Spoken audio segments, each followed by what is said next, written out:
Okay, we are live at 11:05 I'm BC. This is Spirit Cars. Josh, the voice of Spirit Cars, behind the camera there. There he is. We forgot about you yesterday. I'm sorry. I'm working away and Josh is working away, and it was like almost 12 o'clock before I remembered. Oh, not that I didn't remember. The day was just one of them busy days.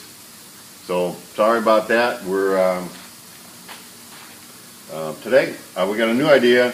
We've been working on this and had this mold for this for a while. We built the plug for our Model A Roadster for all this full fender package and the body.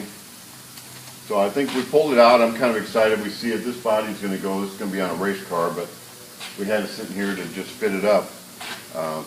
So we'll just go over this and talk about it. And I was thinking I don't know how we're going to do this, Josh, because we're putting Larry, the Black Knight, we're putting the brakes on. Willwood brakes, really nice. I'm putting all the vents and the gauges and all the stuff in the Blue Moon. Eddie's working on the upholstery. But we do these 1105 things, it's kind of a hit and miss. I'm good to be able to give you a tip or two. But remember, we used to do edited versions and full, if we're going to, like the brakes on the Black Knight are really neat, but it's hard to do an instructional type video on putting the whole brakes in without editing it. It'd be, be a 3-hour, 4-hour video and pretty boring in between. So do we even want to do that anymore? Can we do it? We used to have a full-time IT guy. If there's a lot of requests, if you look at our Facebook page or our YouTube page, there are those type of videos back in the day. T-Bucket TV. T-Bucket TV, yeah. T-Bucket TV is our page for that. Maybe we should start doing that kind of stuff again. It just takes a whole lot more effort on our part to do the technical aspect of editing and this and that. But for today, and what we do generally in 1105 is I just kind of shotgun it, bam. If you guys get an idea, that's great. And we try to give you some kind of pointers. So y'all remember when you were kids and you built the models and you had the fenders and the floor and the whole thing, you had the bottom of the car right like that, and then you had the top of the car all plastic, all one piece, and you went boom, and all of a sudden you had a car? Well, that's what we've done here. You can kind of see. Can you see there? Yep. You see it pretty good? Yep. We built the entire base of the car. I put the fenders, the running boards together, the splash pans, the front fenders, apron. It's got a floor.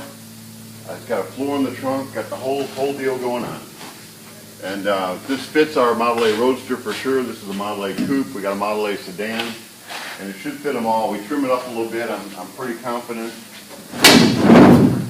that we're going to be able to get this down to fit the gap there. So we'll have all the cars.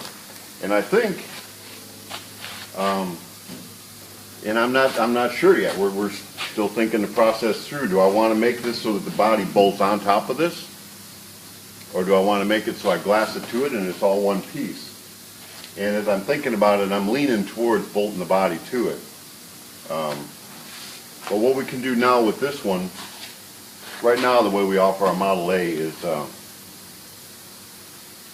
we got what we call an A-rod, which is a channeled version. The car's already been chopped, about 4 inches somewhere in there. Doors are already flush mounted. That's kind of a hot rod thing. You can see the firewall is already recessed, so we got room for a bigger motor, V8, modern motor. That's already been done. So if we channel it down, we can put it on our 27 chassis. We call that an A-rod, and it gives you your lowered look. When you do a Model A has essentially got a flat floor in it and sits on top of the frame. So a Model A frame is a little more complicated to build. It pinches in the front and it kind of wedges a couple times and has a little bit of a kick up in the back. So the Model A, if you're going to run fenders or something like that, you've got to basically use the Model A frame. And then we've got a floor that's a 32 floor that we put in the car. And the 32 frame, if you're familiar with it, it's kind of swoopy. And if it's hanging down, it's got some indentions on the side of the frame. It's kind of a cool looking frame for highboy look. So we can put our Model A on the 32 rails for the highboy, conventional Model A frame, or our lowered version, which is our A-Rod on the 27 frame. 27 would be probably the cheapest chassis-wise. Then the Model A suspension would be, what, second? Yep. A price range, and then the 32 would be more. I mean, so it goes from, we'd give price ranges, chassis 3,200 for the 27. 32 to 27, about $79.95. for the Model A. That's the 32. For the 32, and then Model A's in between. $69.95. 59? 60. 69. So I think, since you don't see the suspension under here, it's our version of whatever. I think we're going to go ahead and design a suspension in here, and I believe it's going to fit between the A-Rod and the Model A suspension.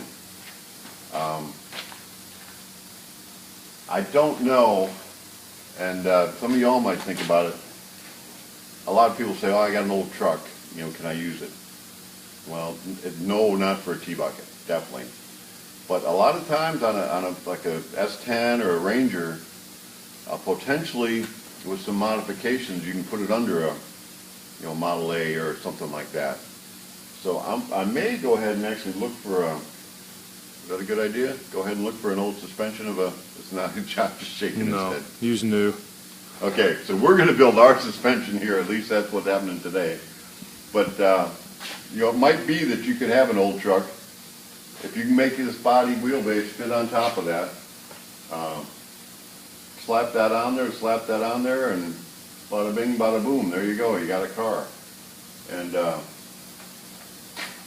honestly, for us to line up these fenders, line up these splash pans, line up these running boards, get this all lined up for like that on the floor, and we might have a day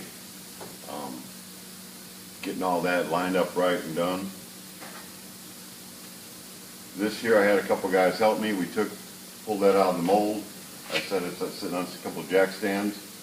We picked the body up, set it on there. I probably got this body sitting on here and trimmed up a little bit in 10 or 15 minutes. So it's a new plan. I looked at some of our old videos.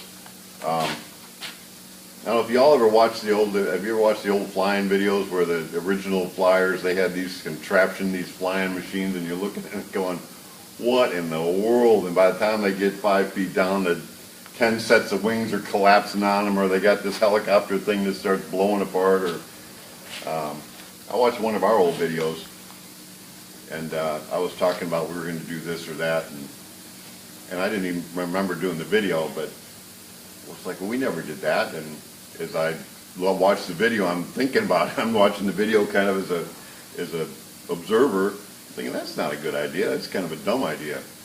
Well, it was, obviously, and we never did it. I just didn't remember doing the video.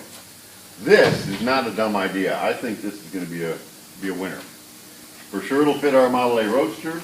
Looks like for sure it's going to fit our coupe, and I can't imagine why it's not going to fit our sedan. So it's just another project in our repertoire of Model A stuff. So we're pretty excited about it. We got some pretty exciting announcements we may be making. I don't know, do we do press releases in the hot rod world? Yeah, we could. Well, we may have to figure out where you do a press release. We may have some interesting news coming up in the next maybe month or so by the time we put the